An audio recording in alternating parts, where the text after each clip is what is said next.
بسم الله الرحمن الرحيم. اهلا بكم في قناة زملكاوي. ازيكم يا شباب؟ عاملين ايه؟ يا رب تكونوا بخير وبصحة جيدة. النهاردة هنتكلم في 6 مواضيع مهمة جدا، فاذا عجبكم المواضيع ديت فياريت تشتركوا في القناة وتعملوا لايك وتفعلوا زر الجرس عشان يوصل لكم كل جديد. الموضوع الاول اللي احنا هنتكلم فيه هو كواليس معسكر الزمالك، وبعد كده دفع فلوس سبورتنج لشبونة، ونهاية إمام عاشور، رجل أعمال يجدد عقد أحمد فتوح، فيوتشر موافق على بيع نجمه، مدافع غزل المحلة في الزمالك. السلام عليكم. أول حاجة هنتكلم فيها اللي كواليس معسكر الزمالك. المدير الفني للفريق أوسوريو عمل جلسة خاصة مع حمدي علاء لاعب خط وسط الفريق العائد من الإعارة، وكان حاضر الجلسة مين؟ السيد أحمد السيد زيزو لاعب الفريق. وبعدين منحوا كمان بعض النصائح والتعليمات الفنية علشان يطبقها في الفترة القادمة. كذلك كان في مران بدني قوي جدا للثلاثي حراس المرمى من خلال المدرب حراس المرمى اللي هو منصف. وبعدين الموقف الحالي بخصوص حراسة المرمى في البطولة العربية، طبعا في اتجاهين. الجمهور عايز محمد عواد لان محمد صبحي مستواه في الفترة الأخيرة في تراجع مستمر، وبالأخص كمان آخر 3 مباريات في الدوري. وبعد كده أوسوريو كمان متمسك باستمرار محمد صبحي في مركز حراسة المرمى، ورفض فكرة الدفع بمحمد عواد. وبعد كده أكد كمان ثقته الكبيرة في محمد صبحي، ولذلك محمد صبحي هو الحارس الأساسي في البطولة العربية، لأن ده اختيار أوسوريو، هو اللي مصمم على حارس المرمى ده.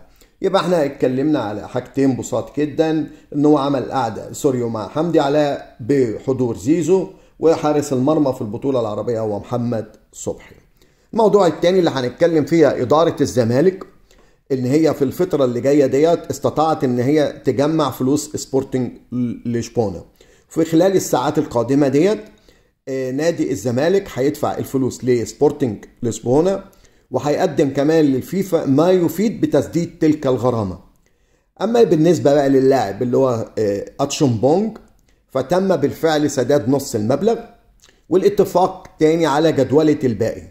بإذن الله خلال الساعات القادمة انك انت هتسمع ان هيرفع القيد من على نادي الزمالك، لان نادي الزمالك دفع كل الفلوس اللي عليه. يبقى دي كمان اخبار كويسة جدا بالنسبة لنادي الزمالك والجمهور نادي الزمالك، ان احنا هندفع كل الفلوس اللي علينا علشان نقدر نفتح القيد ونبدأ نتحرك بطريقة اسرع وبطريقة سهلة عن كده.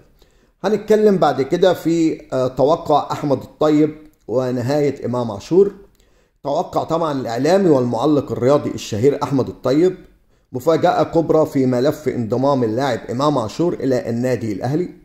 أحمد الطيب وعلى حسابه على تويتر تحدث وقائلا من الآخر، قال إن احنا توقع فسخ التعاقد مع إمام عاشور أو إعارته خارج مصر في أقرب فرصة رغم قيمته الفنية الكبيرة، ولكن ده الأهم إن مبادئ الأهلي ستبقى راسخة ولن تضعف، بل ستكون أقوى بكثير من أي محاولات انفعالية غير مدروسة، حتى لو كانت بقرار من الأسطورة الحية محمود الخطيب. ليبقى شعار الأهلي فوق الجميع ثابت قوي كما هو، لن يهتز ولن يتغير.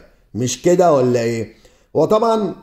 هو طبعا مفيش حاجة ولا يتوقع أي شيء. وطبعا عايز يقول حاجة واحدة، يقول المبادئ والقيم والأسطورة، كل الكلام ده كلام فارغ وكله في الهوا. مفيش حاجة اسمها أسطورة، وده كلام فارغ، دي أسطورة وهمية. وفي نفس الوقت قال لك مفيش حاجة اسمها مبادئ ولا قيم، ده كل ده كلام فارغ. وطبعا كتب العملية ديت، الكتابة دي كلها عملية استهزائية فقط بطريقة نادي الأهلي وأخذهم لإمام عاشور، وإن مفيش حاجة اسمها مبادئ ولا قيم، وكل ده كلام فارغ. طبعا ده بالنسبة لأحمد الطيب. هنتكلم بعد كده عن الإعلامي إسلام صادق. بيقول لك إن في أحد رجال الأعمال الزملكاوية تدخل في عقد أحمد فتوح مع نادي الزمالك بعد ما عرف إن في أنباء عن اهتمام الأهلي باللاعب. إسلام صادق بقى عنده برنامج تلفزيوني وقال تدخل رجل أعمال ومنح أحمد فتوح ظهير أيسر نادي الزمالك مستحقاته المتأخرة لدين النادي. هذا الرجل عاشق للزمالك، ومنح فتوح هذا المبلغ من أجل فتح ملف التجديد تعاقده مع نادي الزمالك، لأن الأمر كان متوقف على دفع المستحقات المتأخرة. وإحنا سنرى في الأيام القادمة هل إن هو أحمد فتوح هيجدد لنادي الزمالك أم هيكون في عوائق تانية علشان يجدد لنادي الزمالك.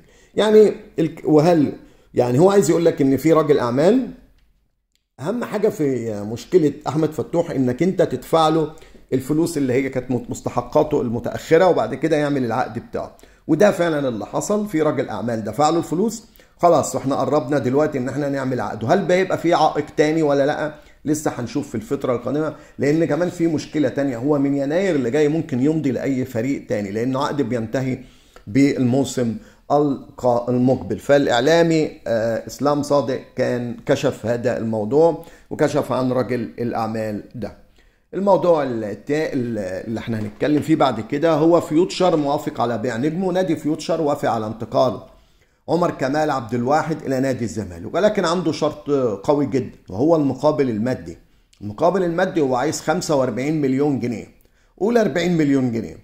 عمر كمال عبد الواحد كمان مرحب ان هو بيرتدي فانيلة نادي الزمالك، لان هو هيبقى عنده حظوظ قوية جدا ان هو يشارك بصفة اساسية في الفريق. ليه؟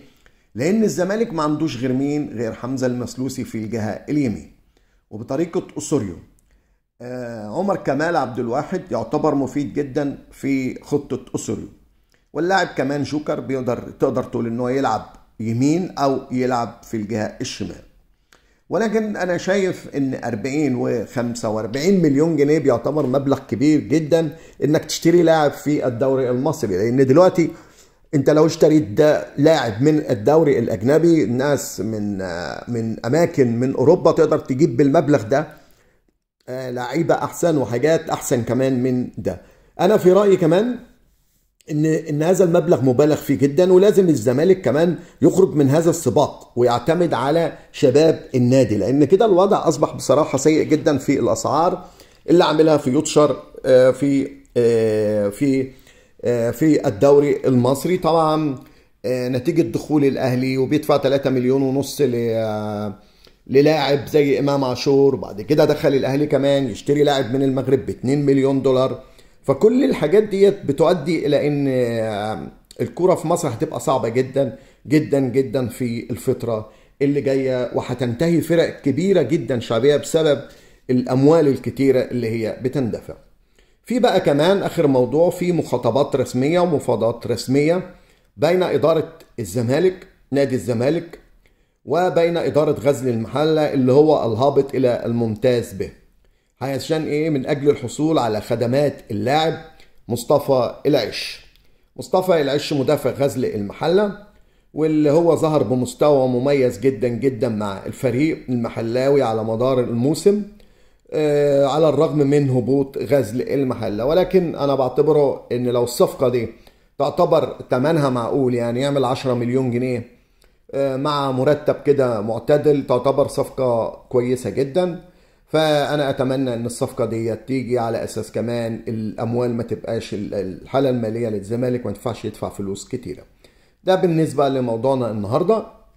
لو عجبك الفيديو يا ريت تعمل لايك علشان القناه تنتشر. الف شكر يا جماعه.